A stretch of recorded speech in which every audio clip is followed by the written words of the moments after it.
As a pastor, I sometimes get calls from parents who are panicked because their child has asked a question about God for which they have no answer. And now that Ella has begun her spiritual journey in baptism, Steve and Laura might get their own awkward questions one day. So this morning, I wanted to share the story from the Bible that Laura just read about a religious leader who, under cover of darkness, came to see Jesus and asks his own spiritual question, as well as recent scientific evidence suggesting that when a child starts asking spiritual questions, we should drop everything and explore that impulse with them, rather than panic because we have no answers. So first, to that story in John 3. It's one of the more famous exchanges in the Gospels, and we heard part of it within the baptismal liturgy just now. If you've ever heard people talking about being born again, this encounter is where the term comes from. And it's been as misunderstood in our time as it was by poor Nicodemus in the story. The conversation happens very early in Jesus' ministry, but enough has already gone on that Nicodemus, as part of the religious establishment, does not want to be seen chatting it up with Jesus. So he comes to find Jesus after dark. Clearly, Nicodemus wants something, or he wouldn't be making this effort. But he doesn't make his objective clear. Maybe he doesn't really know what he wants. Maybe he's just curious about this guy who's drawing crowds with miracles. Maybe Nicodemus just wants Jesus to know that despite some contentious exchanges, Jesus does actually have support among the Pharisees, who were one branch of Israel's religious and political leadership. Nicodemus begins, "Rabbi, we know that you are a teacher who has come from God, for no one can do these signs that you do unless God is with that person." We know, he says. Nicodemus is speaking for more than just himself. Jesus responds with what's basically a compliment, telling Nicodemus that, it takes a certain kind of spiritual insight to understand what Nicodemus has just told him. But Jesus doesn't say spiritual insight. Instead, he uses a metaphor of spiritual birth. The phrase is often translated born again, and that word in Greek can also mean born from above. It's translated in different ways in different English translations. But clearly, it's the born again meaning that throws Nicodemus, losing him any brownie points for spiritual insight he might have gotten for his first comment. Now realize the job of the Pharisees was to spend all day studying the things of God so that they could help the people interpret and follow God's law. So they were learned, literate men. So it's surprising when Nicodemus can't recognize a metaphor. He takes Jesus literally, and then this otherwise sane, grown, educated man says, in essence, "What? How can you be born after growing old? How do you crawl back into your mother's womb and be born a second time?" I would give good money to see Jesus' face when Nicodemus asks that question. Jesus ignores the question and continues his metaphor, saying that to enter the kingdom of God, a person must be born of water and the Spirit. Now, the church for a long time insisted that the water part of that line meant being baptized, which is why that language is said at the moment of baptism. But in the very next line, Jesus says what he means by that. What is born of the flesh is flesh, and what is born of the Spirit is spirit.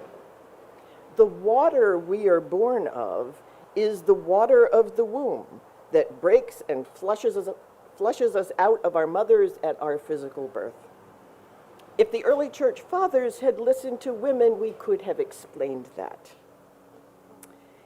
What Jesus is adding is that in addition to that physical birth with the water of the womb, there is also a spiritual birth, which can happen at any age and does not involve at all physical birth canals.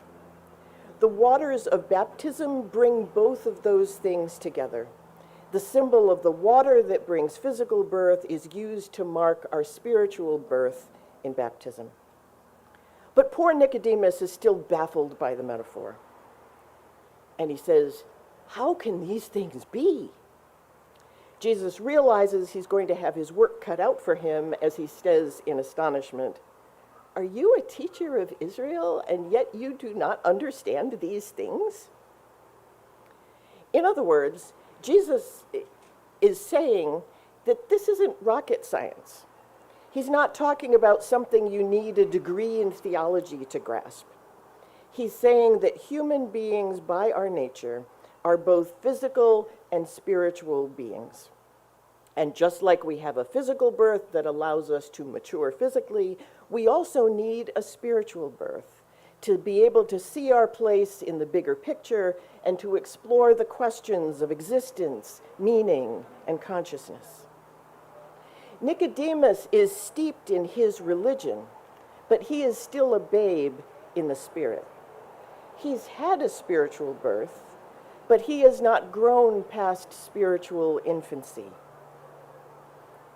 There are lots of things that can be said and have been said about that passage, but the thing that strikes me here in 2022 is that clinical psychology is now providing evidence of exactly what Jesus describes: an inborn trait of spirituality in every human being that is often evident in our questions and experiences before we're even aware that such a thing exists. It's a trait that we frequently ignore or suppress, often because we, like Nicodemus, haven't learned to see it as something distinct from organized religion. The science is now telling us what a catastrophic mistake that is, both for ourselves and for our children. While not the first psychologist to study spirituality, the person bringing the research to the New York Times bestseller list is Dr. Lisa Miller. She's a professor of clinical psychology at Columbia University and the founder and director of the Spirituality Mind-Body Institute, the first Ivy League graduate program in spirituality and psychology. For over a decade, Dr. Miller has held joint appointments in the Department of Psychiatry at Columbia University Medical School, and her research has been published in more than 100 empirical peer-reviewed articles in leading journals. She first wrote for a broader public in 2015 in a book called The Spiritual Child: The New Science on Parenting for Health and Lifelong Thriving, and then last year, The Awakened Brain: The New Science of Spirituality and Our Quest for an Inspired Life. I've read both within the past year, and the findings I'm going to share come from those two books. I'll note that The Spiritual Child is a much denser read than The Awakened Brain, but its focus on child development is critically important. The text of this sermon includes footnotes for the research I'm going to share, and that will be posted to our website along with the video, as we do with the sermons each week under the Grow section of our website, if you want to see the sourcing. But the first thing to understand about Dr. Miller's work is that she tested for spirituality and religion as separate things. How you define those terms is key, and many have tried a variety of definitions over the years. But then came a 1997 article in the American Journal of Psychiatry on the work of psychiatric genetic epidemiologist Kenneth Kendler, who looked at both religion and spirituality in 2,000 adult twins. What he found was evidence of significant benefits associated with the kind of spirituality that described having, and I quote, a personal relationship with the transcendent. Religion was defined as adherence to a religious denomination with a distinct set of beliefs and experiences. And the research showed that the particular religion made no difference whatsoever in the outcomes. It didn't matter if the people were Christian, if they were Muslim, Hindu. It didn't matter if they were of no professed religion at all. For many, spirituality and religion existed together. But for many more, they had no connection at all. Researchers found strong spirituality in people who had no religion, and strong religious adherence in those who didn't even register a 1 on the scale of spirituality. And in all cases, it was the spirituality, that sense of a personal relationship with the transcendent, rather than the religion, that conferred the benefits that they found. So according to Dr. Kendler's findings, not only can you be spiritual but not religious, you can also be religious but not spiritual. Dr. Miller ran with that second point in her own research and discovered that for those who had a rigid adherence to creed without a sacred personal relationship, there was often a correlation to, quote, dangerous risk-taking, including unprotected, high-risk, and abusive sexual activity. Sound familiar? For at least a century, philosophers and scholars have argued about whether religion is something that does harm by its very nature. It's a battle that's very much alive today, from Ivy halls to random people on the internet. I've engaged with many of them. I tend to be a target, especially when I was at the Bible Society. Dr. Miller's research suggests that there is, in fact, a danger in religion without spirituality. If you mix spirituality and religion, and they can support and enhance each other, good. Put spirituality out in the world by itself without religion, and it does just fine, as long as it is intentionally honored and nurtured in love. But take the spirit out of religion, and the studies show you're on a dangerous path. Examples are daily on public display. Just on the issue of substance abuse, Dr. Miller found, and I quote, personal devotion is highly protective against heavy substance use and abuse. But, and I quote again, rigid adherence to creed without a sense of the sacred relationship does not prevent against substance abuse. Specifically with adolescents, her published findings, quote, showed that an adolescent with a strong personal relationship with the higher power compared to an adolescent without this inner source of spirituality is 70 to 80% less likely to engage in heavy substance abuse or use. There was no protectiveness at all related to the intensity of adherence to the family religious tradition. There's more. In the spiritually attuned people, Dr. Miller found lower cortisol levels, the stress hormone. It's also, quote, associated with significantly lower rates of depression, substance use and abuse, and risk-taking. This includes sexual risk-taking in young adults and exposure to STDs, along with thrill-seeking, driving fast, and physical endangerment, especially in boys. Continuing the quote, no other preventative factor known to science and medicine has such a broad-reaching and powerful influence on the daily decisions that make or break health and wellness. Looking only at spirituality, regardless of adherence to religion, she found, quote, that people with a developed spirituality get sick less, are happier, and feel more connected and less isolated. In the context of illness, people with a developed spirituality show positive effects for resilience and healing, close quote. In both adults and children, spirituality gave protection against severe depression, an effect that could be seen in brain scans.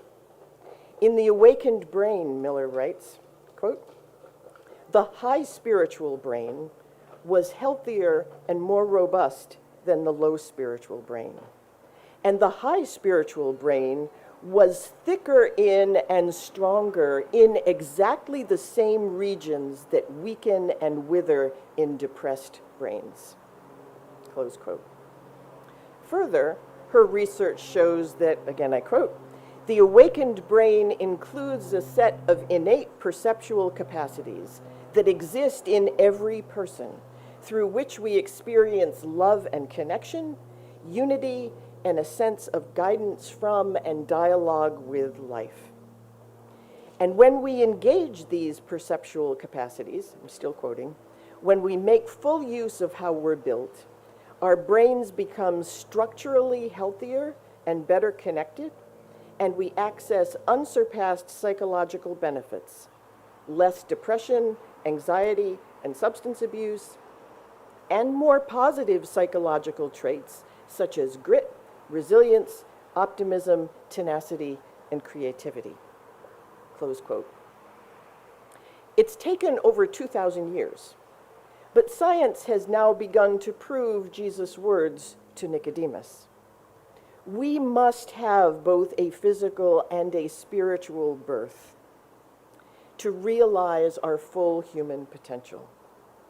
Spirituality is not a product of our environment, although it can be either enhanced or suppressed by it. It is an inborn and universal trait, something that awakens the minute a toddler is mesmerized by a bug or a flower, and that surges along with everything else in adolescence with an almost desperate quest for meaning, belonging, and purpose. Science is proving that nurturing that innate spirituality brings tremendous benefits for lifelong thriving. Dr. Miller's findings are why my ministry here is focused on spiritual development. I think the teachings of Jesus, the example of John Wesley, and the practices of the Christian Church can provide a helpful framework to support and nurture our spiritual growth. But in the end, I don't actually care if you become a Methodist. I'm not worried if you profess a faith outside of Christianity. You are welcome here if you identify as spiritual but not religious, or if you believe in no God at all. I am not here to police your theology or orthodoxy. As Jesus said to Nicodemus, the wind blows where it chooses, and you hear the sound of it, but you do not know where it comes from or where it goes. So it is with everyone who is born of the Spirit. I am here to be a midwife to everyone within the sound of my voice, to help you give birth to and nurture the Spirit already growing within you and in your children. I'm here to remind all of us that our physical birth is not enough, that to live our best lives and to give the best opportunities to our children, we must, in fact, be born again. Amen. Colin is